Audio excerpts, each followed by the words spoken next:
Here we're asked to create an accumulation function. Capital F of x is equal to the integral from 0 to x of t squared dt. And then we're going to use that accumulation function to see if we can't find some areas under a curve. And we're going to show that the areas that the accumulation function gives us are the same as the areas we see at the bottom of the screen here from actually doing the integral over and over and over again. So let's begin by finding an antiderivative of t squared. A good one would be 1/3 t to the third power. And we want to evaluate that from 0 to x. That's what our f of x is going to be.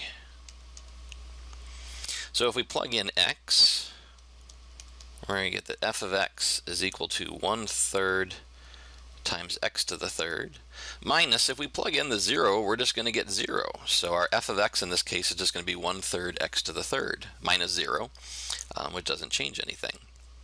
So there's our accumulation function. And what we want to do is take a look at the fact that it will give us the same results as we see in the pictures at the bottom here. So at the bottom, what we have is the integral first from 0 to 1 of x squared dx. And that is 1/3. You can see that's not very much area there. If we go from 0 to 2, we get an area of 8/3. If we go from 0 to 3, we get an area of 9. And if we go from 0 to 4, we get an area of 64/3. Now to find those areas, all with the same left side endpoint, we would need to go through and evaluate each one of these four integrals, going through the antiderivative process, plugging in our numbers, doing the difference, and seeing what we end up with. But if we know in advance that we're going to do a lot of the same type of integral, and we're going to have that left endpoint fixed, it's always going to be the same, such that we're always accumulating some more area as we move x to the right, we can create this accumulation function and see what happens.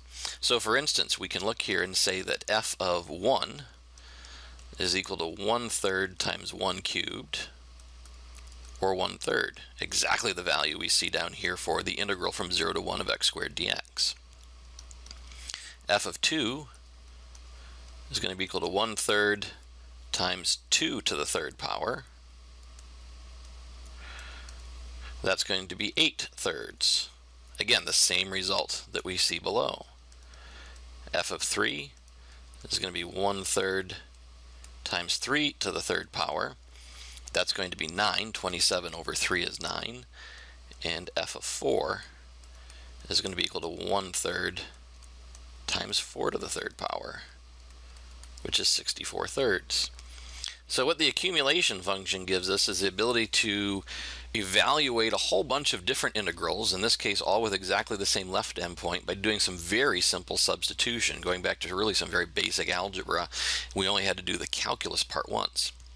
That can be a big time saver if you're creating computer programs that need to do these kinds of things. That can make your code easier. It can help us in a variety of different ways. So here's some of the power of the idea behind an accumulation function.